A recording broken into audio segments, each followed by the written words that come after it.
il y a un mythe qui a été créé autour de tout ça. Vous savez, papa, c'était quelqu'un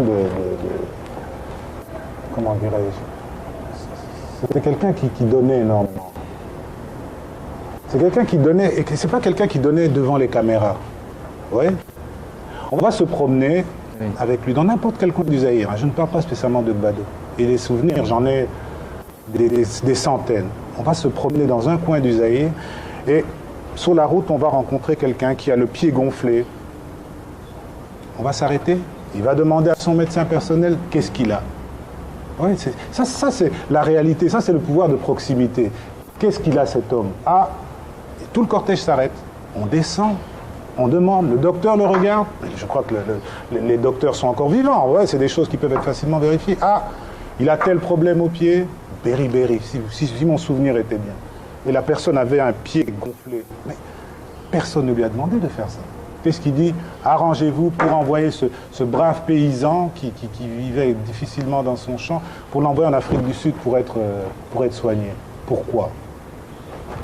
Moi, j'appelle tout simplement ça aimer son peuple.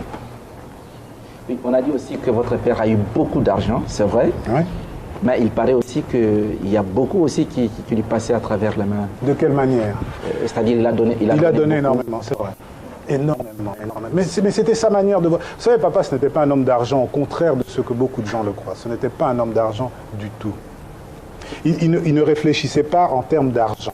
Mais l'argent l'a aidé à se maintenir longtemps au pouvoir. C'est le nerf de la guerre. Oui. Son objectif, c'est le nerf de la guerre. C'est comme ça que les choses se passent.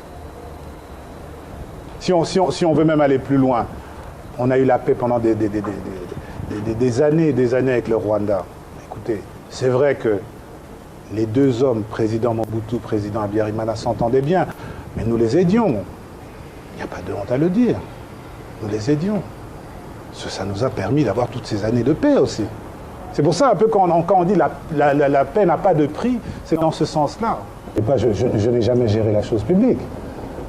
Soyons très clairs. Oui. Mais vous savez, je crois que c'est très important que être fils du président, ce n'est pas une fonction politique. Ce n'est même pas un titre, si on regarde les choses clairement.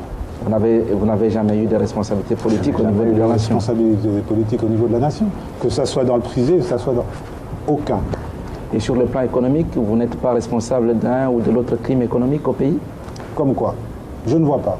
J'ai géré des entreprises privées. Par conséquent, je ne vois pas de quelle manière j'ai pu être partie prenante dans un crime économique. La situation était difficile dans quel sens? Dans le sens que les caisses étaient vides. C'est aussi simple que ça. Les caisses de l'État étaient vides. Où était parti l'argent? Mais nous n'avons plus de ressources. Le Fonds monétaire international ne nous donnait plus rien, la Banque mondiale ne nous donnait plus rien, les trois quarts des sociétés d'État ne produisaient plus. Ce n'est pas un secret, c'est une constatation, tout le monde le savait. D'où allait venir cet argent? Ce soi-disant argent que nous avons quitté le 17 mai avec. Je ne sais pas. En fait, il y a eu un problème, si je peux dire, il y a eu un problème des généraux, c'est peut-être beaucoup dire. Vous savez, pendant des années, les généraux se cantonnaient, dans notre pays, se cantonnaient honnêtement à s'occuper du problème des militaires. Et puis, avec un certain, moi j'appellerais ça un certain relâchement, les choses se sont passées que certains généraux commençaient à faire de la politique. Et nous sommes même arrivés plus loin, nous sommes arrivés à ce que certains généraux intervenaient pour la nomination de certains PDG. Ce n'est pas un secret, c'est une réalité que tout le monde connaît. Oui, on est arrivé dans ce genre de situation. Mais vous savez, moi j'ai eu ma formation militaire. Moi j'ai été militaire. Je ne sais pas si vous le savez, j'ai été militaire. Je suis rentré à l'armée en 1980. J'ai fait quelques mois et je suis parti à Kananga, à l'école d'officier. J'ai fait 2 années, je suis sorti officier. Mais je suis sorti sous-lieutenant. Mais, monsieur Kitenge, pour avoir mon grade de premier lieutenant, mais j'ai attendu 4 ans. Moi qui vous parle, qui était à l'époque fils du chef de l'État, commandant suprême des armées. J'ai attendu 4 années. Alors, mais comprenez, une certaine frustration même à mon niveau, quand je vois certaines personnes qui rentrent au mois de mai dans l'armée et qui se retrouvent capitaine ou major 6 mois plus tard. Vous comprenez bien que ce n'est pas logique. Et moi, je parle uniquement de mon cas. Imaginez-vous tous ces petits militaires à tous les niveaux qui ont vu ce genre de choses. Quand j'ai parlé de ce cas bien précis, je parlais de dégradation de la situation de l'armée. On m'avait posé la question pour savoir qu'est-ce qui s'est passé, pourquoi l'armée en est arrivée là.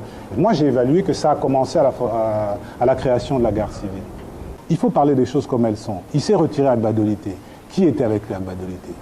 Je dis bien tout au début. Personne. Papa s'est retrouvé seul à Gbado. Qui vit à Gbado sont des Mahdi. Ce n'est pas... C'est la réalité. Et c'est là où certaines personnes ont commencé à se rendre, disons, indispensables.